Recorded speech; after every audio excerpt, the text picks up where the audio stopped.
Good morning class. आज की class में हम जो अब तक पढ़ रहे थे पार नज़र के उसके आगे के भाग को पढ़ेंगे।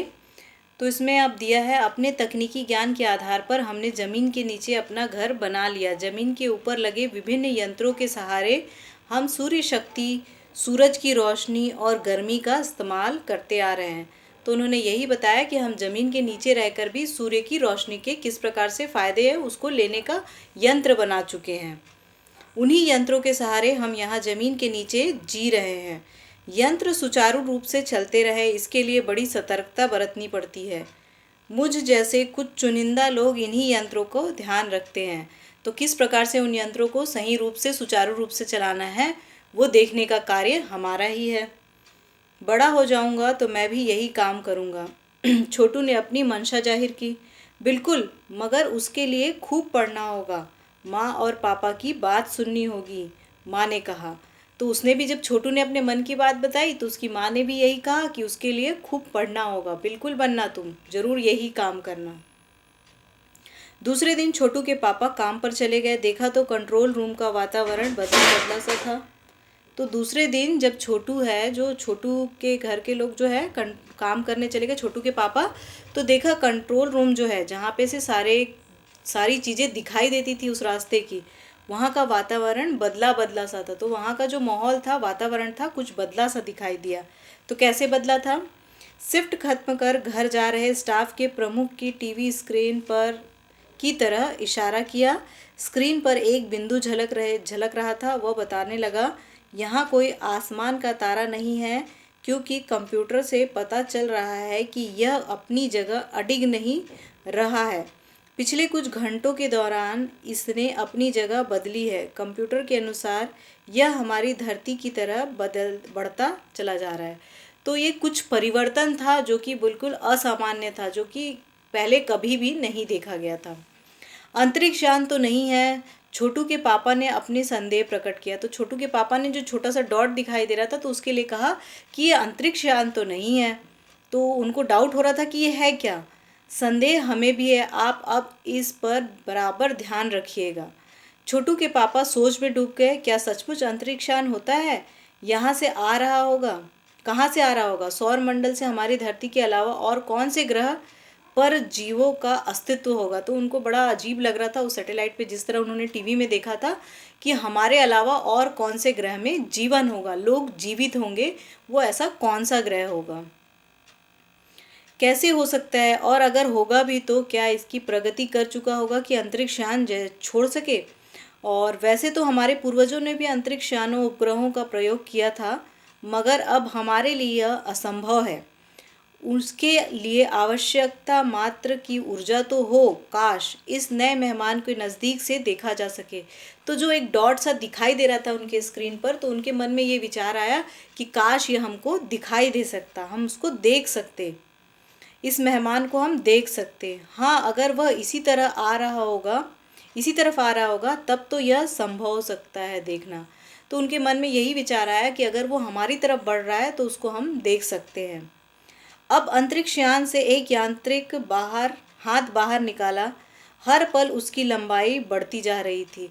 तो उन्होंने देखा कि अंतरिक्ष यान से एक हाथ बाहर निकल रहा है और हर पल उसकी लंबाई भी बढ़ती जा रही है। मतलब एक हाथ एक स्थिर लंबाई में नहीं है, एक फिक्स लंबाई नहीं है, उसकी बढ़ती ही चली जा रही है। छोटू के पापा ने अवलोकन जारी रखा और छोटू के पापा जो है कंटिन्यू उसको देख ही रहे थे। कॉलोनी के प्रबंध समिति की सभा बुलाई गई थी। अध्यक्ष भाषण दे रहे थे। हाल ही में मिली जानकारी से पता चलता है कि 2 अंतरिक्ष यान हमारे मंगल ग्रह की तरफ बढ़ते चले आ रहे हैं। तो उन्होंने ये भी संदेश दिया, ये भी बताया, जो वहाँ के अध्यक्ष थे, तो उस कॉलोनी में भाषण देते हुए ये भी बताया कि कोई और जो है हमारी ग्रह की तरफ, मंगल ग्रह की तरफ आगे बढ़ते चला जा रहा है। इनमें से एक अंतरिक्ष यान हमारे गिर्द चक्कर काट रहा है और जो एक अंतरिक्ष यान है वो हमारे चारों तरफ चक्कर काट रहा है। कंप्यूटर के अनुसार ये अंतरिक्ष यान नज़दीक के ही किसी ग्रह से छोड़े गए हैं। तो जो कंप्यूटर से जानकारी मिली है उससे यही लग रहा है कि बहुत करीब से छोड़ा गया है। कंप्यूटर के अनुसार ये अंतरिक्ष यान नज़दीक से ही किसी ग्रह से छोड़े गए हैं। ऐसे हालात में हमें क्या करना चाहिए, इसकी कोई सुनिश्चित योजना बनानी ज़रूरी है।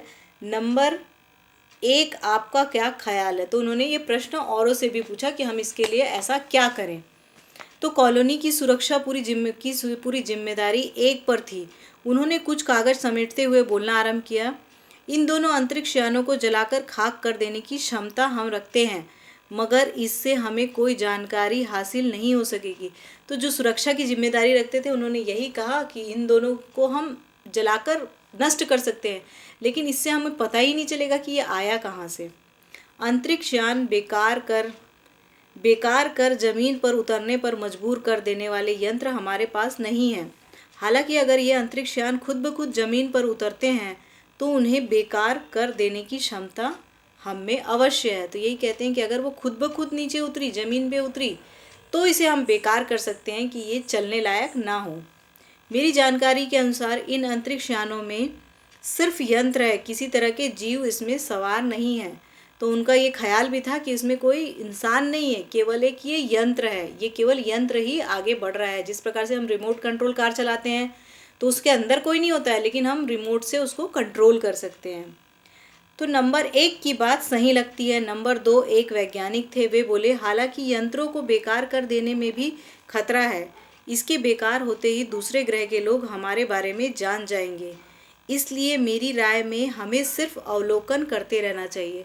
तो अगर उसको नष्ट भी करेंगे, नंबर 2 यानी दूसरे व्यक्ति ने कहा, वो वैज्ञानिक थे, उन्होंने कहा अगर हम इसको नष्ट भी कर देते हैं तो दूसरे ग्रह वालों को ये पता चल जाएगा कि कोई और ग्रह है जो कि इतना जानकारी रखता है कि वो हमारे ग्रह को नष्ट कर दिया।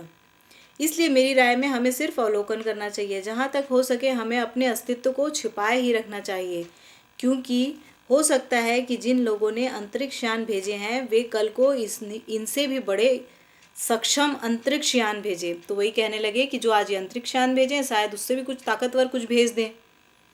हमें यहाँ के प्रबंध कुछ इस तरह रखना चाहिए जिससे इन यंत्रों का यह गलतफहमी हो कि इस जमीन पर कोई भी चीज़ इतनी महत्वपूर्ण नहीं है जिससे वे लाभ उठा सके। अध्यक्ष महोदय से मैं यह दरख्वास्त करता हूँ कि इस तरह के प्रबंध का हमारे यहाँ किया जाए। नंबर 3 सामाजिक व्यवस्था का काम देखते थे। तो उन्होंने यही कहा कि हमको ऐसे दिखाना चाहिए कि हमारे पास तो कुछ जानकारी ही नहीं है और कोई दूसरा ग्रह ही नहीं है, तो ये सोचेंगे कि यहाँ कुछ है ही नहीं काम का, तो वो स्वयं वापस चले जाएंगे। उनकी बात के जवाब में अध्यक्ष कुछ बोलने जा ही रहे थे कि फ़ोन की घंटी बजी। अध्यक्ष ने चोंगा उठाया। 1 मिनट बाद सभा को संबोधित करते हुए उन्होंने कहा, भाइयों, अंतरिक्ष यान क्रमांक 1 हमारी ज़मीन पर उतर चुका है। तो जो 2 अंतरिक्ष यान थे उसमें से 1 ज़मीन पर उतर चुका है, ऐसा उनको संदेशा मिला। कैसा अजीब लग रहा है यहाँ, इसके अंदर क्या होगा पापा? छोटू ने पूछा। अभी नहीं बताया जा सकता, दूर से ही इसका निरीक्षण जारी है, उस पर बराबर हमारा ध्यान है, उसके हर अंग पर हमारा नियंत्रण है। वक्त आने पर हम अगला कदम उठाएंगे, छोटू के पापा ने बताया। उन्होंने छोटू को एक कंसोल दिखाया जिस पर कई बटन थे। तो उन्होंने छोटू को एक ऐसा रिमोट भी दिखाया जिसमें कई बटन थे और कहा कि अभी हम इसको केवल दूर से ही देखेंगे। अंतरिक्ष यान से एक यांत्रिक हाथ बाहर निकलता है। तो जब उसके पापा ने उसे वो रिमोट के समान दिखाया तो उसका लाल बटन देखकर उसके मन में ये आया छोटू के कि क्यों ना मैं इसको दबा दूँ। तो बहुत देर सोचा और उसने दबा दिया। दबाने से क्या हुआ, कुछ सायरन सी बजने लगी, सब हलचल मच गई।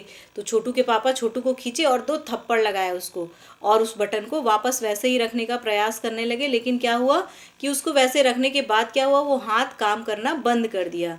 और लेकिन नासा के जो वैज्ञानिक जिन्होंने इसको भेजा था उन्होंने क्या किया, इस पे दोबारा काम किया कि वो हाथ बंद क्यों हो गया काम करना, और उसको दोबारा उन्होंने ठीक कर दिया। क्यों? क्योंकि पृथ्वीवासी ये जानना चाहते थे कि वहाँ की मिट्टी जो वहाँ से लाना चाहते थे और ये परीक्षण के द्वारा जानना चाहते थे कि क्या यहाँ जीव निवास कर सकते हैं। तो इनका ये जो प्रश्न था ये आज भी बना ही हुआ है, कि ये रहस्य बना ही हुआ है कि मंगल ग्रह पे क्या जीवन हो सकता है, संभव है पृथ्वी की तरह। तो इस पाठ में हम यही पढ़ रहे हैं कि मंगल ग्रह में क्या जीवन संभव है। तो ये इसके प्रश्न आपको PDF फाइल में उपलब्ध हो जाएंगे।